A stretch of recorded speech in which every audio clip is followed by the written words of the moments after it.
మరిన్ని interesting movie updates ని ఇప్పుడు బ్రీఫ్ గా చూద్దాం. మెగాస్టార్ చిరంజీవి కొత్త దర్శకుడికి సై అన్నాడు. బింబిసార దర్శకుడితో సినిమా చేయబోతున్నాడు. ఈ ప్రాజెక్టు ఈ ఏడాది చివర్లో పట్టాలెక్కుతుందట. భోలా శంకర్ మూవీ షూటింగ్ పూర్తి కాబోతోంది. మరో నెల రోజులు షూటింగ్ మాత్రమే బ్యాలెన్స్ అని తెలుస్తోంది. ప్యాచ్ వర్క్ ని కూడా ఈ నెల రోజుల షూటింగ్ లోనే పూర్తి చేయబోతుందట film team.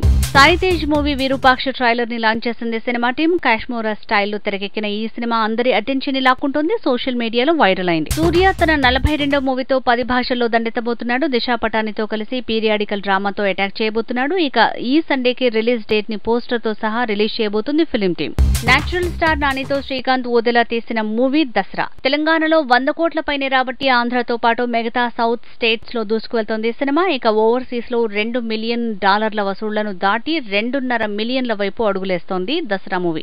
Director Shankar making లో కమల్ హాసన్ చేస్తున్న మూవీ భారతీయుడు 2. ఇందులో మలైకా అరోరా సాంగ్ ప్లాన్ చేశారట. యంగ్ రోల్ లో కనిపించి కమల్ మలైకాతో చెందేయబోతున్నాడట. వార్ 2 మూవీతో బాలీవుడ్ బాట పట్టనున్నాడు ఎన్టీఆర్. అయితే హృతిక్ తో కలిసి తను చేసే వార్ 2 మూవీ షూటింగ్ కి ముహూర్తం ఫిక్స్ అయింది. నవంబర్లో దీపావళి సందర్భంగా ఈ సినిమాని లాంచ్ చేస్తుందట film team. Natural star Nani sudden గా తన రెమ్యునరేషన్ పెంచాడు. 16 కోట్లు తీసుకునే తను ఏకంగా తన పారితోషికాన్ని 20 కోట్లకు పెంచాడట. వివేక్ ఆత్రేయతో సినిమా చేయబోతున్నాడట.